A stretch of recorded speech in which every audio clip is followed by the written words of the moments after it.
Привет-привет, друзья! Меня зовут Мария, вы на канале Sound Like a Russian. Совсем недавно я обещала в своем закрытом телеграм-сообществе, что я сниму такой мини-урок, где соберу самые сложные русские слова, ну а точнее слова, в которых иностранцы постоянно делают ошибку в произношении. Но будет еще лучше. Будет викторина. И викторину я буду вести не одна. Сегодня хочу, чтобы вы познакомились с Марией Петровой. У нее тоже есть канал на Ютубе. Маша, привет. Расскажи пару слов о своем канале, что ты делаешь. Привет, Маша. Большое спасибо за приглашение. Меня зовут Мария Петрова, и мой канал тоже называется Мария Петрова. На моем канале есть целый курс для начинающих, поэтому буду рада видеть всех, кто хочет повторить самую базу. Ну и для тех, кто идет дальше, там много интересных фактов о языке, каких-то культурных моментов. Так что заходите, буду рада всех видеть. Мы с Машей подготовили для вас 10 вопросов. 5 вопросов вы увидите сегодня в моем видео, и другие 5 вопросов вас ждут на канале у Маши. Так что, если хотите проверить ваше произношение, а точнее то, как вы понимаете русское произношение, по полной программе, то переходите к Маше на канал. Я оставлю обязательно ссылку в описании к видео. На каждый вопрос будет только один правильный ответ. Пожалуйста, посчитайте, сколько правильных ответов вы соберете, и напишите в комментариях. Но каждый вопрос мы, конечно же, еще будем комментировать. Так что не переживайте, если вдруг вы не знаете правильный ответ или сомневаетесь. Ну что, давайте начинать. Знаем, Да. Первый вопрос.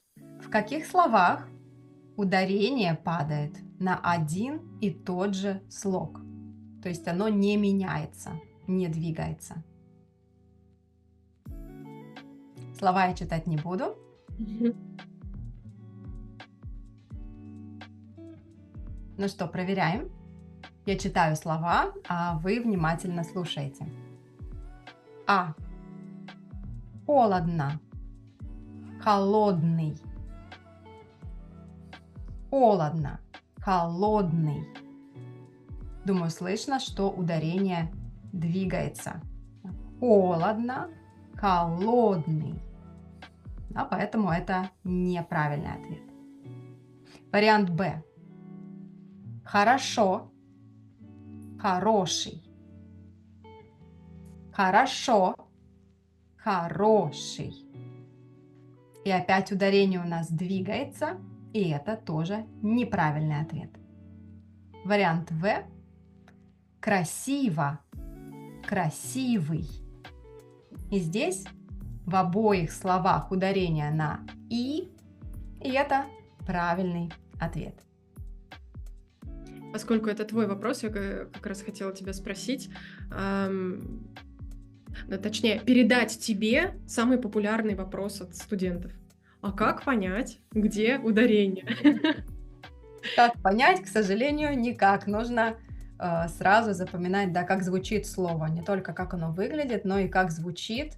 Чем больше у вас опыта, тем больше шансов, что вы незнакомое слово прочитаете правильно. Но это как и в любом языке. Я, кстати, хотела тебя как раз спросить про ударение. Как ты относишься, когда прекращать ставить ударение? Потому что я, например, небольшой сторонник, когда там ударения расставляются очень долгое время. Я бы сказала, что там, ну, максимум первый год Мгм. обучения, и то максимум. А потом я бы уже убирала ударения там из учебных материалов, из текстов, Мгм. потому что все-таки мы не ставим их обычно, да, и нужно привыкать к Мгм. виду слова без ударения, да, запоминать. Да. Ну, у меня нету какого-то срока конкретного в голове, ты знаешь. Мне кажется, это зависит от привычки человека, от артикуляционной даже привычки. Ведь некоторые учат первый год, Мгм. не открывая рта, и они привыкают видеть слово, но не привыкают его произносить.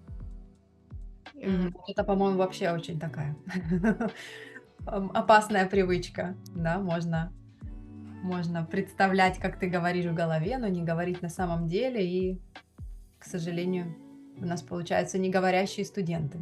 Да. Вот если я могу дать какой-то совет в отношении ударения конкретно, я бы советовала себе помогать всеми частями тела, когда вы произносите слова.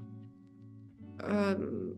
Не только артикулировать ударный слог четко, ну там, например, хорошо, и вот этот о прямо так конкретно произносить, но еще можно рукой помогать, отстукивать себе, головой помогать себе тоже, обозначать этот ударный звук. Я знаю, Мгм. что не для всех, не для носителей всех языков, для носителей не всех языков русское ударение легко услышать вообще. Например, венграм не так легко. В венгерском языке там каждый слог, можно сказать, ударный. Что интересно, кстати, еще зависит от того, что важно вообще для ударения. Вот в венгерском языке это сила звука, да, она на первый слог, то есть нет проблем с ударением, во-первых. Во-вторых, сила звука, да, не долгота. А в русском языке и долгота, и сила вместе. И я Мгм. вот заметила, что для меня, например, на мое русское ухо я слышу венгерские слова, там, где есть долгий звук, и он не первый, он Мгм. мне кажется ударным. Да, да, да, Он да. мне кажется ударным, и я помню, я когда произношу, я, соответственно, имитирую, как я слышу. И Да. я ставлю ударение на длинный звук. Спасибо. Давай Да, следующий вопрос. Как читается сочетание вот это в слове вот этом?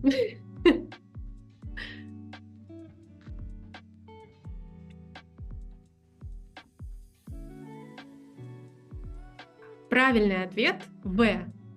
Мы говорим мужчина. Мужчина. Мы не говорим мужчина и даже не говорим мужчина. Хотя моя бабушка говорила мужчина. И на это есть своя причина.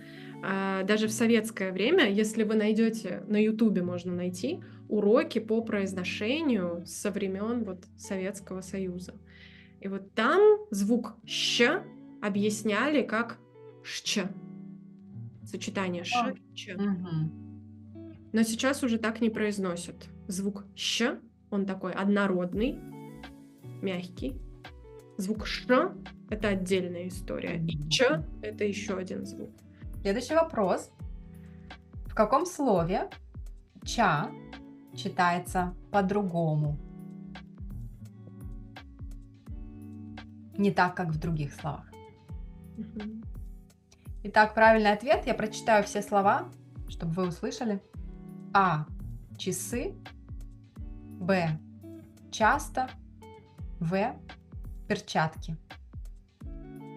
Думаю, что слышно, что в слове часы нет совершенно звука А, да, звучит чи, часы.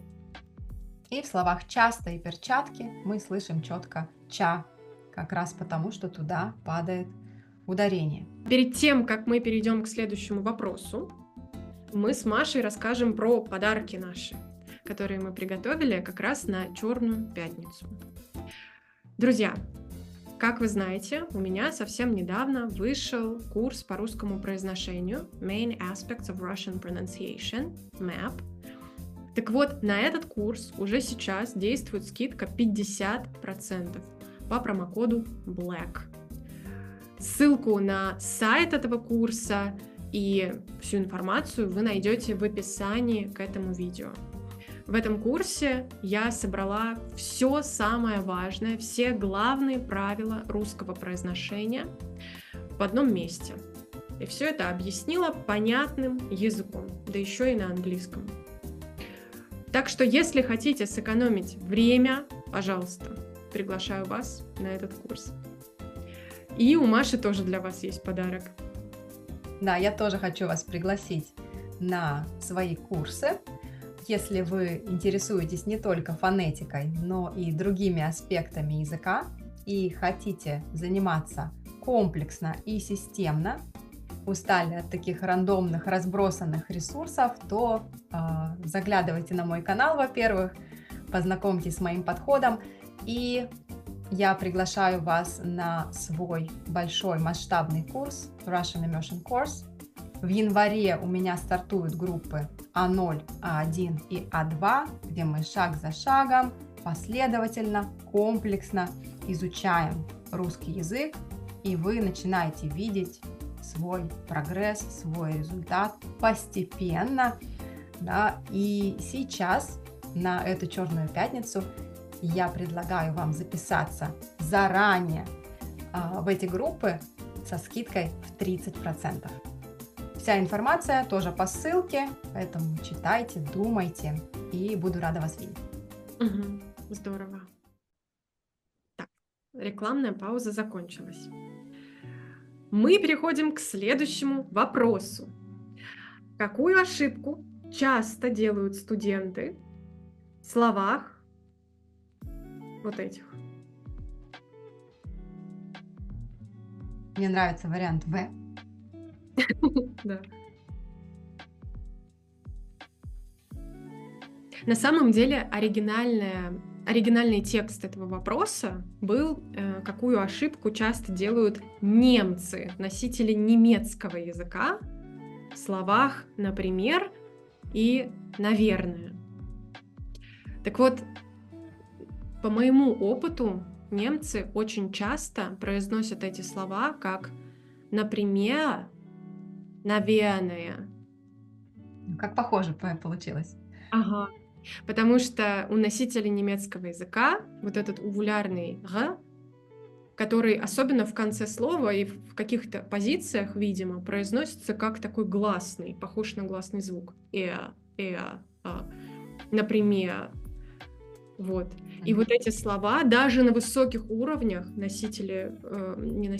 студенты высокого уровня продолжают произносить вот так, например. Например. Там, кстати, мы тоже не говорим «например». Там в конце такой короткий, одноударный, даже глухой. Он без голоса совсем. Какой интересный нюанс. Да, в конце слова, да, звук «р», он тоже такой, может быть глухим на самом деле. И в слове «наверное» он уже не глухой. Наверное. Последний вопрос. Одна из моих любимых тем вообще. Как ответить на вопрос, который вы сейчас услышите? Ты работаешь в субботу? Ты работаешь в субботу?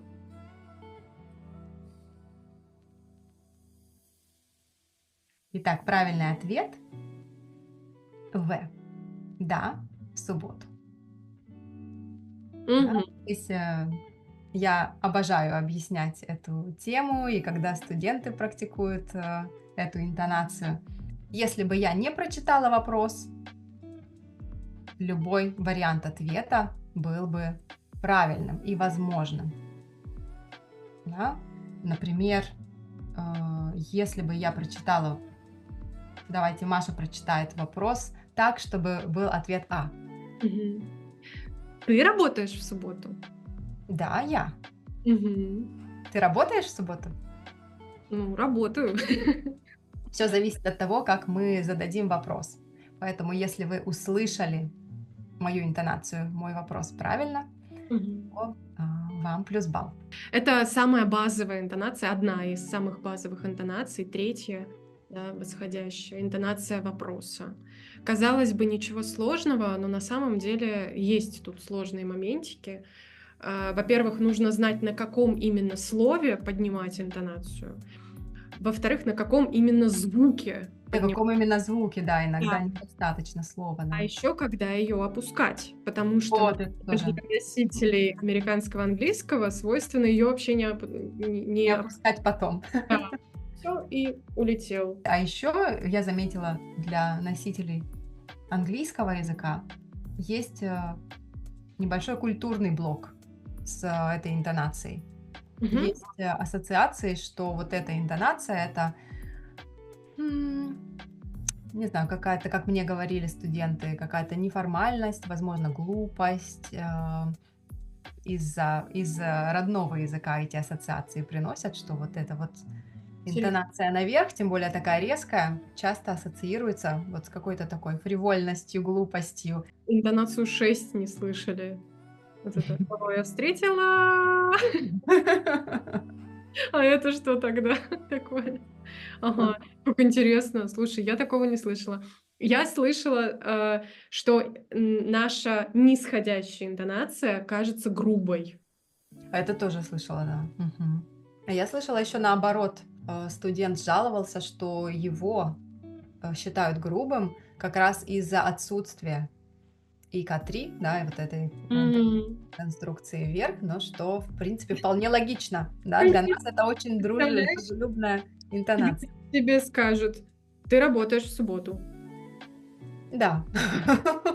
Ну да, Да, ладно, спасибо, хорошо. я не собиралась, да. Да, это уже приказ. Ну что, друзья, еще раз напоминаю, что вторая часть этого видео будет у Маши на канале. Переходите. В курсе MAP, который сейчас идет по скидке, по большой скидке, будет урок и про интонации, и про ударение, и про самые важные законы русского произношения. Вот.